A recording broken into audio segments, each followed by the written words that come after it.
Hello, this is Reverend Don Lewis, coming to you from beautiful Florida.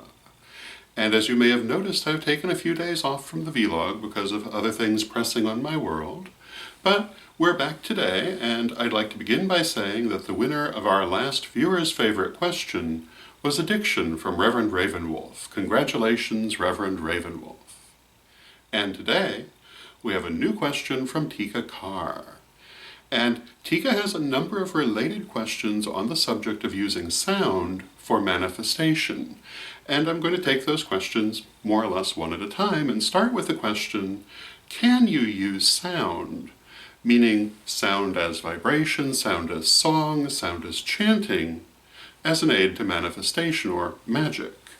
And my answer to that is absolutely. Sound is a very powerful form of energy, and you absolutely can use it in a magical context. In fact, if you've read our degree books, you'll know that in the third degree, a great deal of space is devoted to using sound in a magical way.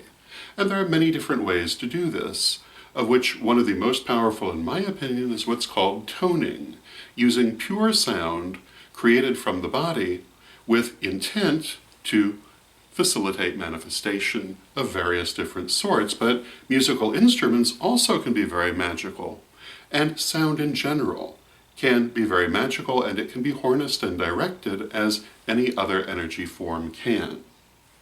And this is also true for things like song and chanting, as well as drumming and any other sound that you might think of. It certainly can have a metaphysical effect. Now, Tika's second question is that if sound can be used in this way, particularly in reference to chanting, and she references Hindu mantras in particular, is it the sound itself, or the words, or the intent, or what is it that causes this effect? And the answer is any of the above. The sound itself can have a very strong energetic effect, and I think anyone watching this will have experienced this at some time or another in their lives, and in most cases on a regular basis. The words can also have an effect, but they don't necessarily by themselves. When we're talking about something like a mantra, although I know that there are some people who believe it works purely on the sound level, I would say that the intent is also important. Sometimes the words are important, sometimes they're not. It depends on how you approach it. Ideally, if you are mindful, all of these things will be working together, which can make it very effective. However, I will say the sound itself will certainly have an energetic effect. Your belief can give it a heightened effect, as can intent, obviously. And any and all of these things working together and working separately can produce an effect. So all of them certainly are good, and I personally tend to think, in true Correllian fashion, that they're better in combination.